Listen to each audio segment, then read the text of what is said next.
তো আসসালামু আলাইকুম, সবাই কেমন আছেন?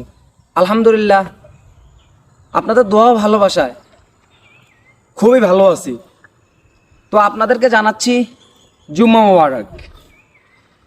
তো কালকে নির্বাচন উপলক্ষে কে কতটুক ভোট পাইছে, কে কতটুক আসন পাইছে, এ নিয়ে আমি কিছু কথা বলবো আপনাদের মাঝে। বিএনপি একাই পাইছে আপনার 213 আসন, আর জামাত 11 দল মিলে পেল 80 আসন। তো আপনারা কি বুঝলেন, বিএনপির জনপ্রিয়তা বেশি না জামায়াতের জনপ্রিয়তা বেশি?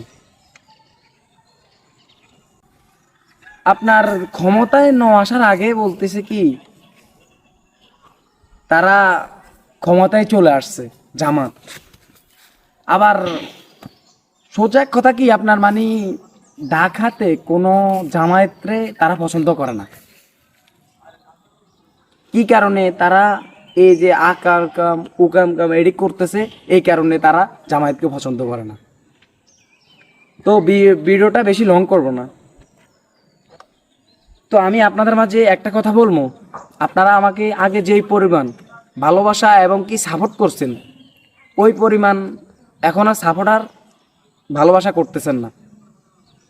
যেরকম আগে আমার ভিডিও ছাড়ার দেরি আপনারা যেরকম 10,000, 40,000, 50,000 ভিউর মধ্যে নিয়ে যেতেন, এখন ওই পরিমাণ আপনারা ইদারিং এই 28 দিন আমার ভিডিওতে ওইরকম সাপোর্ট করেন না। তো আমি আপনাদের মাঝে একটা কথাই বলবো, আমার এঙ্গেজমেন্টটা ডাউন হয়ে রয়েছে। এই ভিডিওতে আমি সব কিছু তুলে ধরলাম। প্লিজ দয়া করে আমার এঙ্গেজমেন্টটা আপনারা পারলে মানে উড়ে দেওয়ার চেষ্টা করবেন, ভিডিওগুলো শেয়ার করবেন, এমনকি লাইক কমেন্ট করবেন। তো বিদায় নিচ্ছি, আল্লাহ হাফেজ, সবাই ভালো থাকবেন।